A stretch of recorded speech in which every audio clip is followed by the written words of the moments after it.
Hello, YouTube and fellow resellers.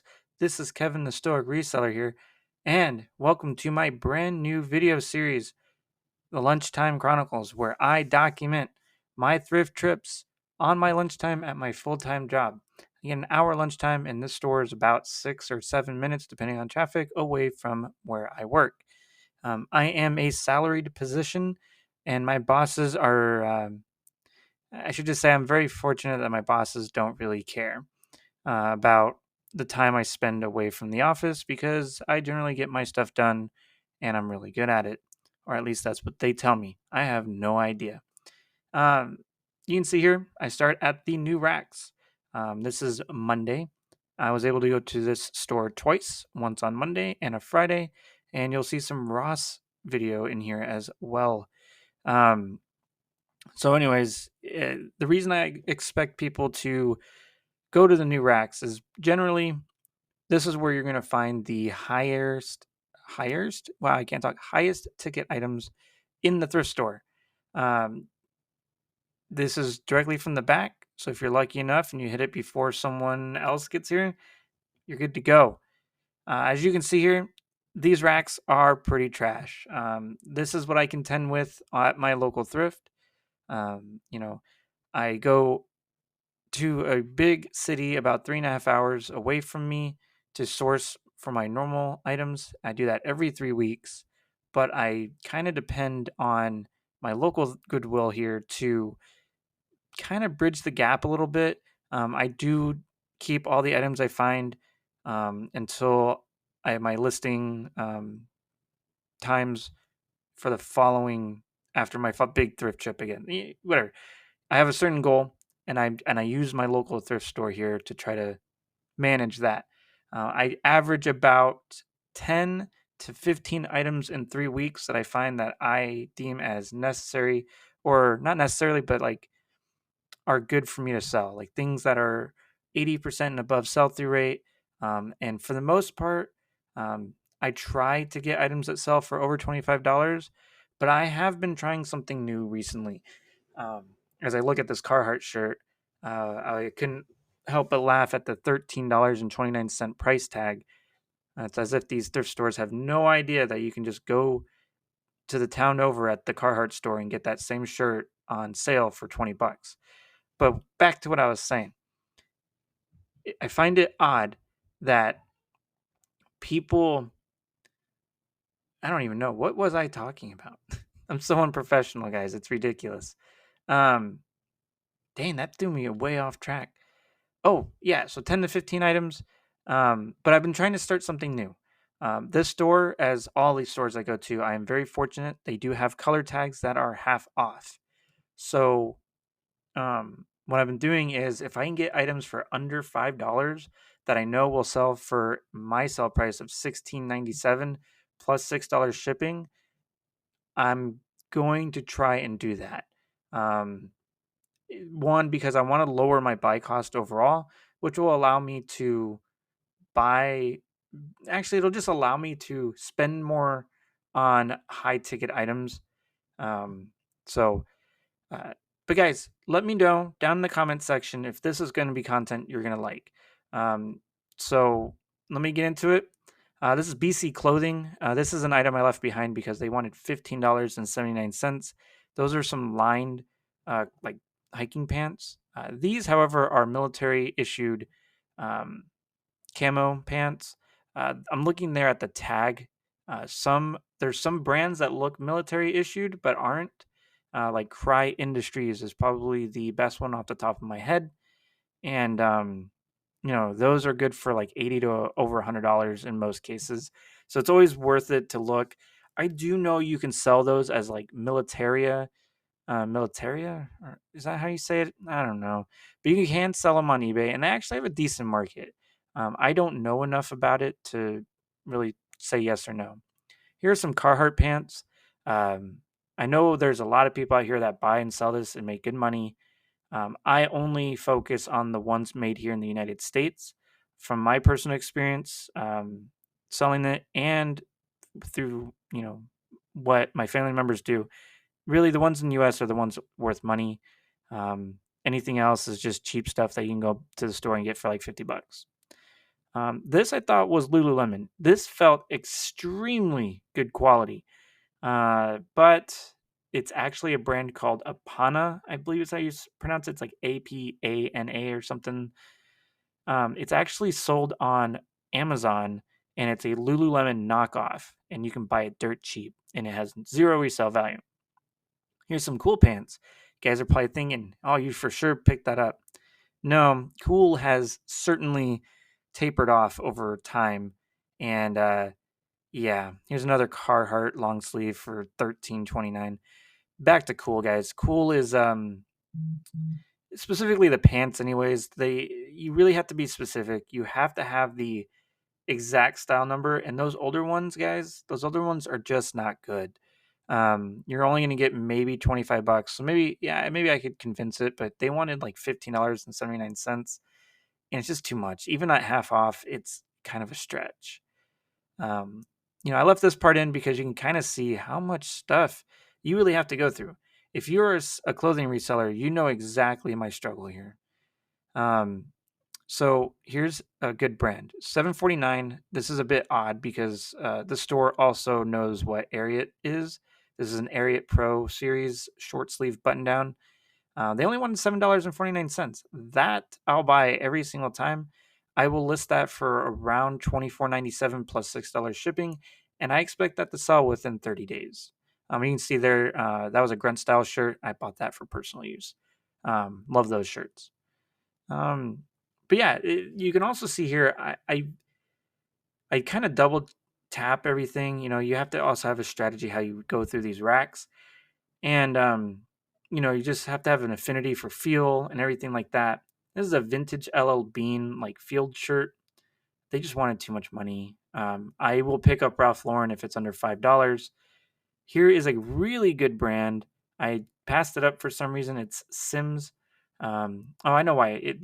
The inside tag was worn completely off, and in clothing, anyways, it's a hard sell.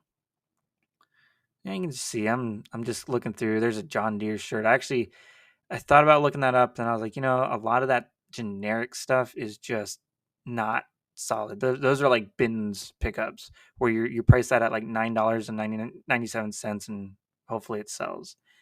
Some interesting Polo Ralph Lauren pieces, just a lot of wear, and just not, sometimes you look at something, you're just like, I don't know about that. This one is something I'll pick up hopefully at clearance. I just have a hard time paying full price for Polo Ralph Lauren unless it's like the bigger sizes, like the talls and the bigs, and yeah. So here's another item I picked up. This is actually an Adidas Parlay. I think they call it the Sun Hoodie. Um, it it's a great color, honestly. And I actually contemplated buying this for myself. It is on clearance. I think I paid like $7 for it, and comps were kind of hard to look up. Here's another Ralph Lauren piece. Again, if it was clearance, I'd pick it up. But back to that Adidas, I kind of was. It's hard to find. Adidas is like Nike, where it has a style code on the inside, and you can look it up. There were only new ones listed with one sold, no used. So what I do with that is what I would do with Nike, and I look at the new price and what they're selling. So say it was selling for $50. I would take 20 or I'd take about 30% off and kind of look at the price from there and plus or minus like $5. So I'm probably going to list that around 25 plus shipping. Here is a Adidas USA um, golf polo. It wasn't badly priced. I think it was like $7.49. The problem is on the front, it has it has like some really light stains. And I looked up comps afterwards, and the comps are terrible. Okay. This is what I mean. When you have to have an affinity for quality, this felt like a slub. I don't know if you guys have ever seen slub or felt a slub crew. It's like a heavier cotton. That was a Target brand item, and if you guys don't know, Target brand's ass. Here's a blade collar Nike golf polo. I would pick those up, but not for $9.49. You can see. I mean, I struggle just like everyone else. Lacking in McKay, this tripped me up because I remember I swear I bought in that before, um, but it just wasn't registering. Normally, you know what you've picked up before, and if it's sold, it just registers in your mind. So, anyways, yeah, back to what I was saying is I'm no different than anyone else, and you're gonna see this here real quick. So, this is a brand new Prana flannel, but they wanted, I don't know, yeah, they wanted 34.99 for that. If you were buying that for the personal, I mean, it's a great deal. It's like 50% off. But I mean, Jesus, you're at a thrift store. Um, so yeah, it's really frustrating, guys. There's a lot of this stuff is overpriced. I mean, and honestly, though, price stuff like they have no idea. They have no, they have no idea it is because you've never heard of the brand, which means they've probably never heard of the brand, but they still price it at like $13. So you're like, what are you doing? Who's doing that? Here's a really cool athletic brand, Young LA or Youngla or however you want to pronounce that. Um, that is about a $15 shirt used. So it's going back because they wanted 10. Here's a brand that I'm doing the whole new 16.97 price range plus shipping. Um, Cinch is actually a really good Western shirt. The pearl snaps do better, but this is just a casual button up with an interesting pattern. I was checking for sun damage or what do they call that? Fading. And there wasn't any fading. There is general wear on this, but it's just a nice shirt. Someone's gonna want that. And when you pay $3.75 for an item, it's hard to turn that down, especially when it's gonna sell for maybe $15 on an offer. So that's a definite good come up. You'll see here next brand is another golf brand. This is Peter Millar Summer Comfort. It's a kind of I think it's a medium, which is okay. From my experience, medium shirts in general are terrible. Had a embroidery on it for PGA Tour. A lot of embroideries, kind of but well-known golf association or things like that are really good. Some golf club or golf uh, what am I looking for? Courses actually increase the value of items. PGA Tour actually does increase the value of that item, but only slightly. Normally, I would price Summer Comfort at $25 plus shipping. That I'm probably priced closer to 30. You'll see there that was Travis Matthews. That is also another brand that I'm thinking about pricing at $16.97 plus the shipping. That is a very oversaturated golf polo brand, and but it has a lot of sales. It's still a strong market for it, but it just takes a long time to sell if you overprice it. So 16.97 is like kind of in the middle. Here you'll see this is something I consider bread and butter, guys. This is a Nike Denver Broncos coaches polo.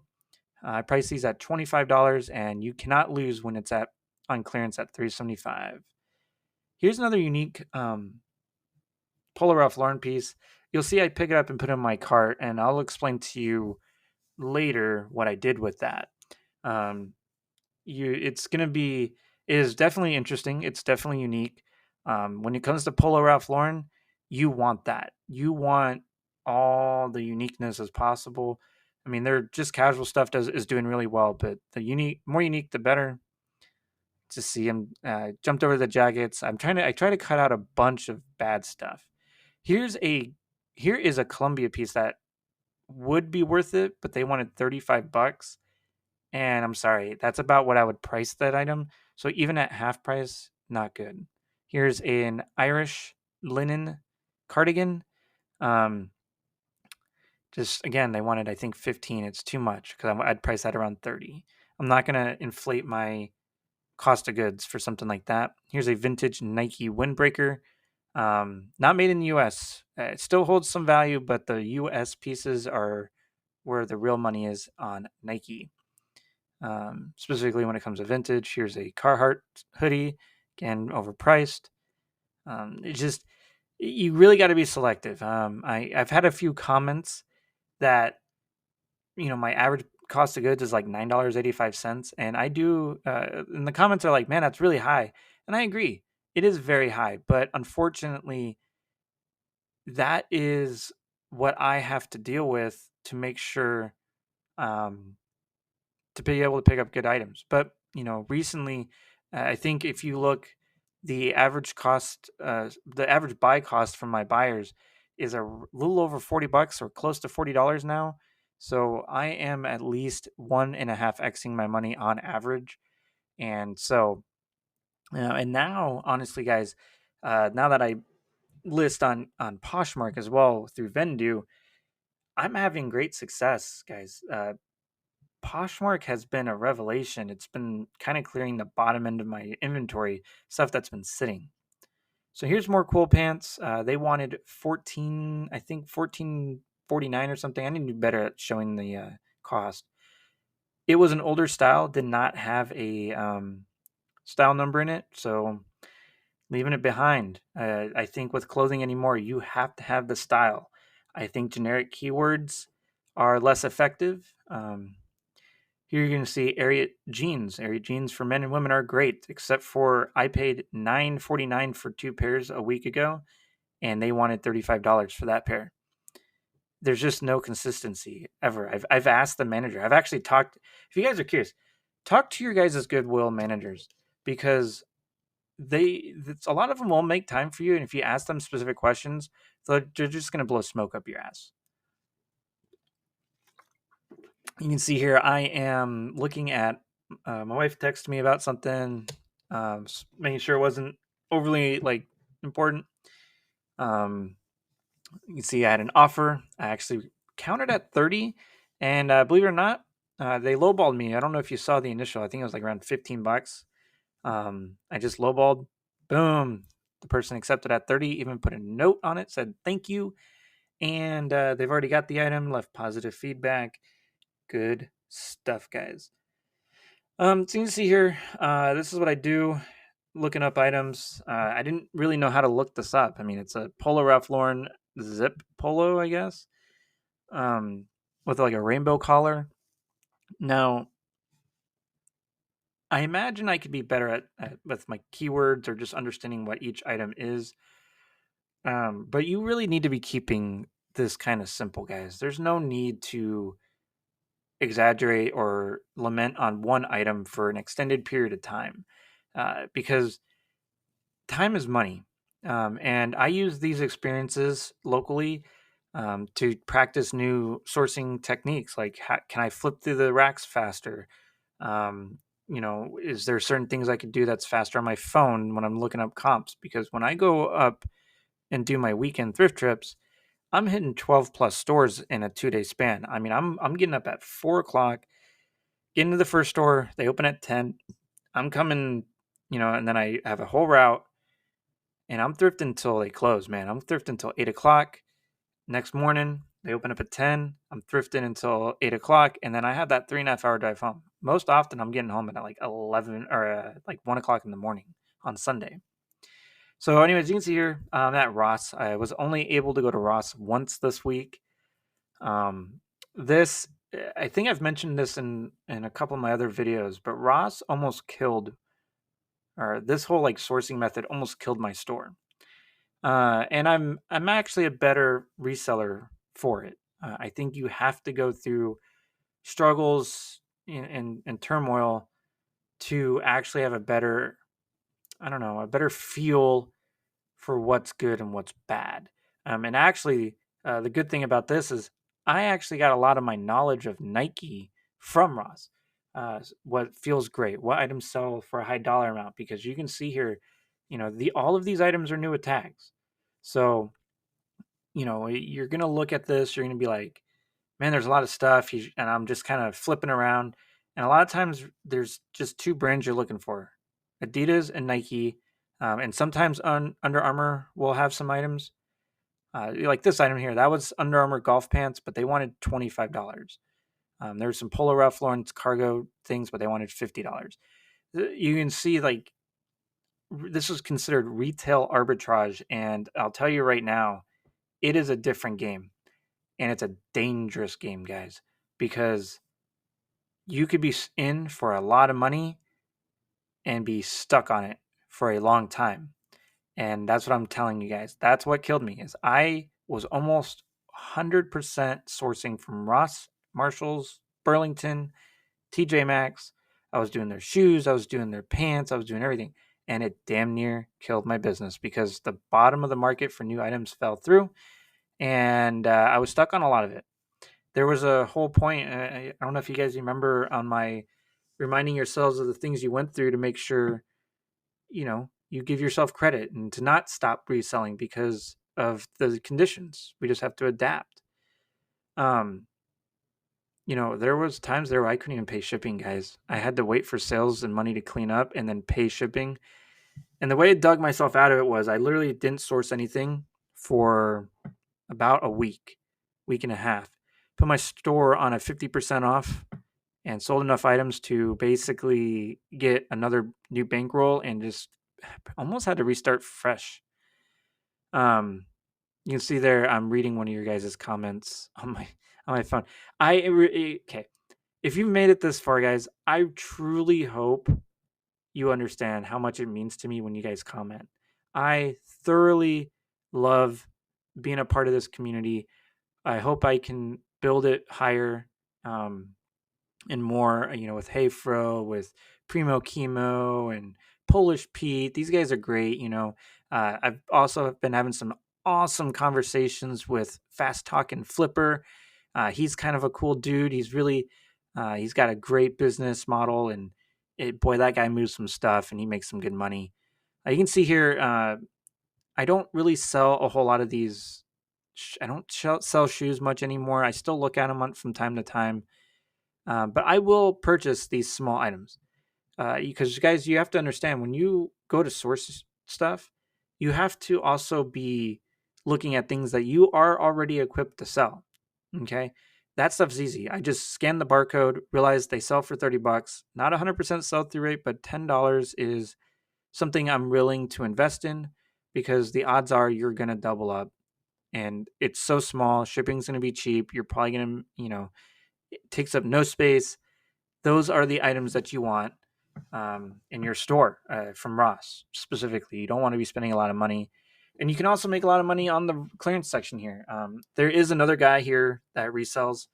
And he, from my understanding, I've seen him in like Goodwill once or twice here locally. And he looks at shoes only. So I don't necessarily worry about him. He's, in my opinion, a nice guy, but he's also kind of a douchebag.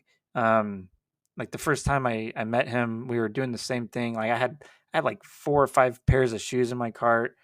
I was ready to buy them all, and he comes up to me. He goes, "This is my store. What are you doing?" And I was like, "I didn't realize people own these stores. Where's your Lamborghini, dude?" And he goes, "No, I source here, and you need to realize that you're the new guy here, and you don't get to do whatever you're doing." And I told him, "Well, I was like, last time I checked, it's first come, first serve, bud." Um, and then so he kind of got a little hissy fit. I don't care, guys. People are gonna say what they're gonna say and do what they're gonna do. You can see my story gets a lot of, or well, it doesn't always get, but I got a lot of North Face this go around.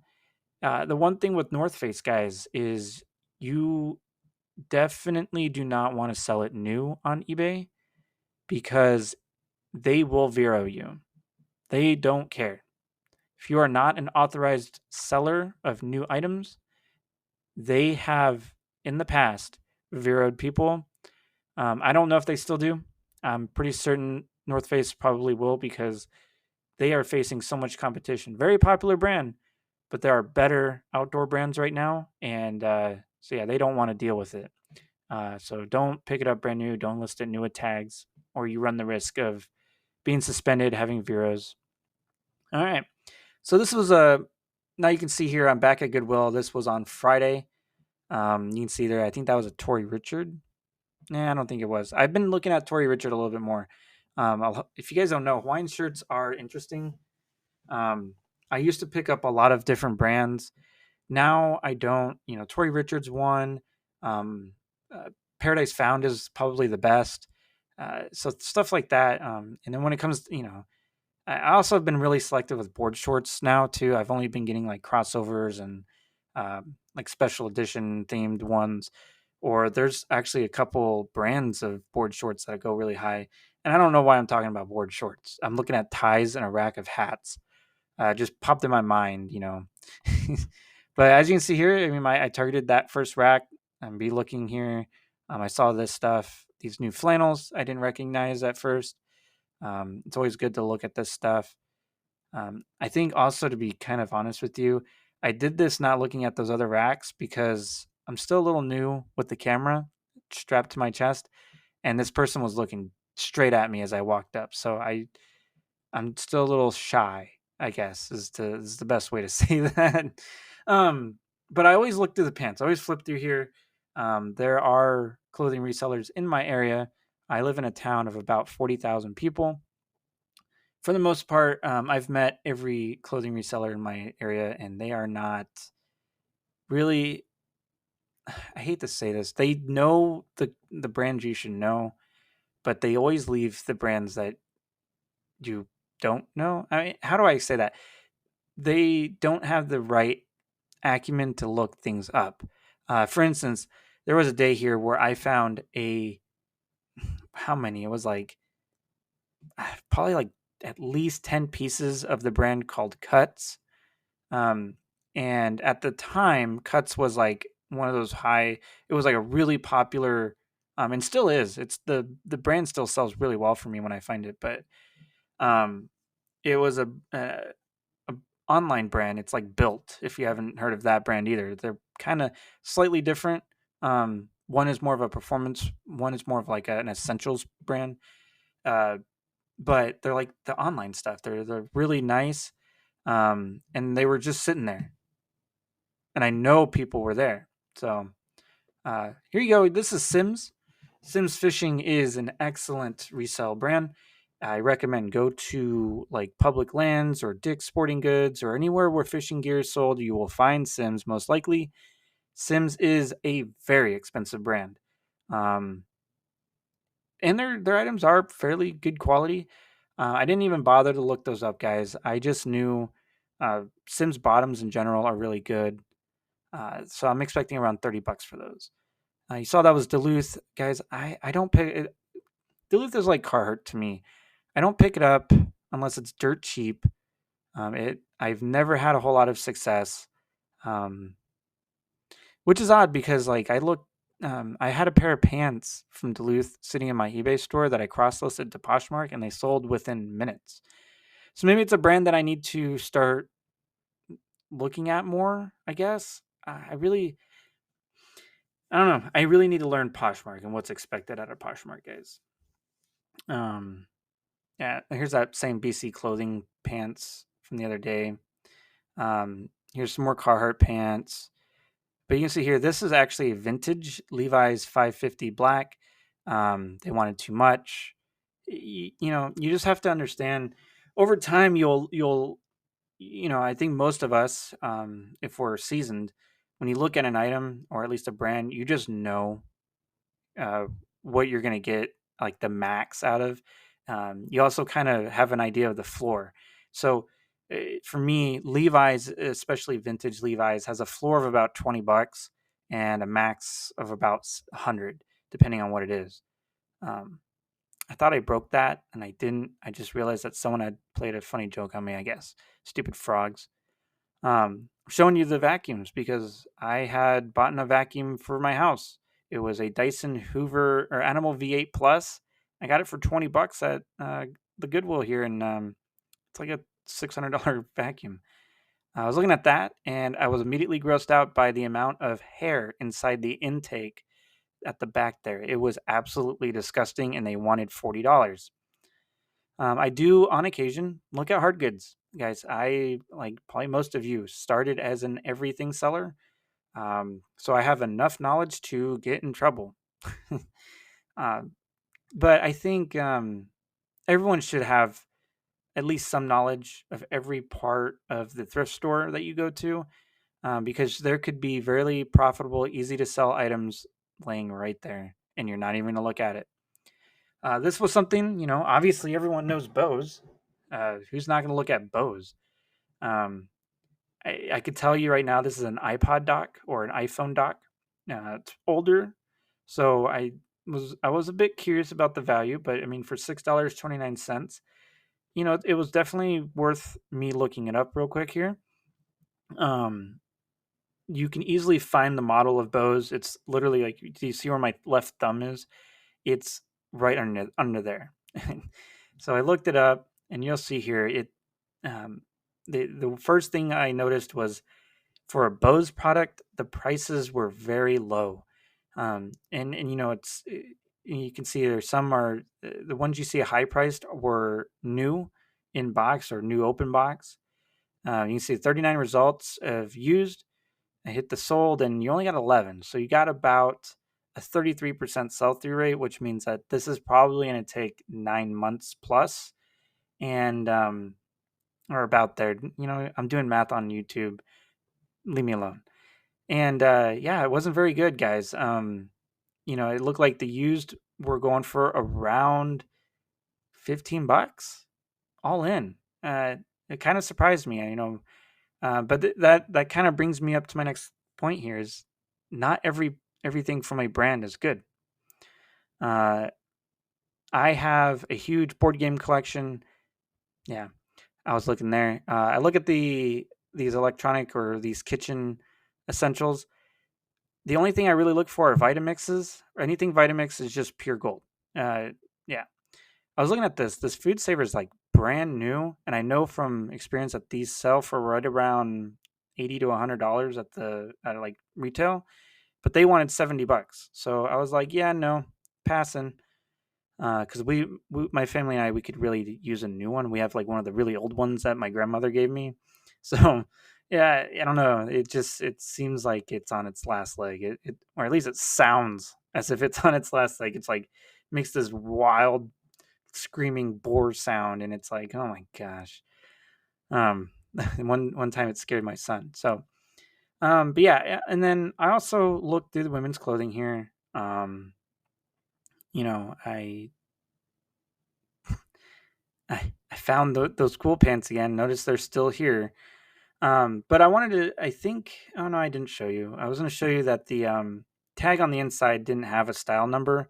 And for cool, you can either locate the style on one of the inside pockets, specifically for men. They have that. Most women's pants that don't. Here's some Burton pants. Those don't do good. Some things that Burton do well. I've never had luck with their cargo pants.